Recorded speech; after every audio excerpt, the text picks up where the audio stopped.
सबकी निगाहें बांग्लादेश संकट पर टिकी हुई हैं। इस बीच ईरान और इजराइल के बीच हमले का काउंटडाउन शुरू हो गया है। सबसे बड़ी बात यह है कि ईरान और इजराइल में युद्ध की तैयारियों के बीच अब इसमें अमेरिका, रूस और ब्रिटेन जैसे देशों की सीधी एंट्री हो चुकी है।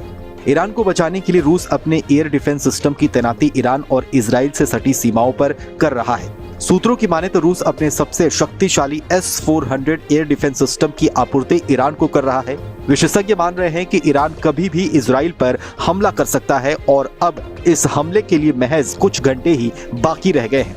इस संभावित हमले को देखते हुए इजराइल के मित्र देशों ने खाड़ी में अपने जंगी जहाजों को तैनात करना शुरू कर दिया है। कई देशों की मध्यस्थता और बातचीत के बावजूद फिलहाल ईरान पीछे हटने को तैयार नहीं है। ऐसे में सवाल यह है कि क्या सच में पूरा मिडिल ईस्ट एक भीषण युद्ध से महज कुछ घंटे ही दूर है। सवाल यह भी है कि क्या ईरान इजराइल पर हमला करता है तो इजराइल के हमले से वो बच पाएगा। अगर वाकई ईरान ने इजराइल पर हमला कर दिया तो क्या होगा, इजराइल की जवाबी कार्रवाई कैसी होगी, क्या इस हमले के बाद दोनों देशों के मित्र देशों और संगठन भी इस जंग में कूद पड़ेंगे। और सबसे अहम सवाल यह है कि ईरान और इजराइल की फौजी ताकत क्या है और दोनों देश एक दूसरे को कितना नुकसान पहुंचा सकते हैं। ईरान की ओर से हमले की आशंकाओं को देखते हुए इजराइल ने भी अपना स्टैंड क्लियर कर दिया है।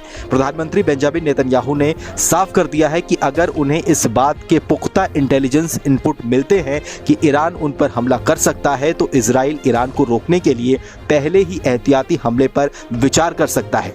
इजरायली सेना के एक बड़े अधिकारी ने यह बात पहले ही साफ कर दी है कि अगर ईरान या हिजबुल्लाह में से किसी ने भी उन्हें छेड़ने की गलती की तो वो चुप नहीं बैठेंगे।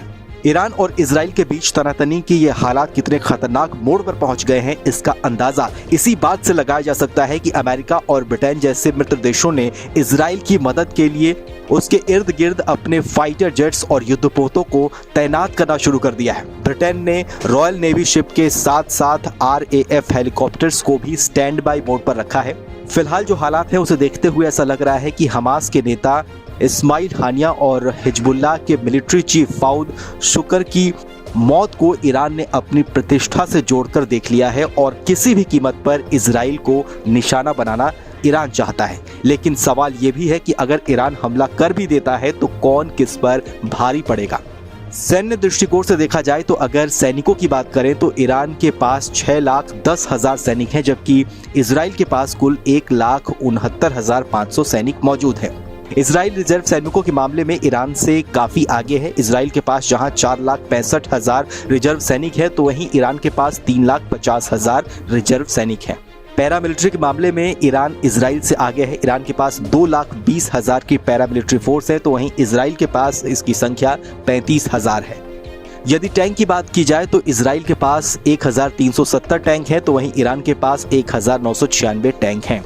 ईरान के पास सेल्फ प्रोपेल्ड आर्टिलरी की संख्या 580 है, जबकि इजराइल के पास 650 सेल्फ प्रोपेल्ड आर्टिलरी मौजूद है। रॉकेट आर्टिलरी के मामले में इजराइल से ईरान काफी आगे है।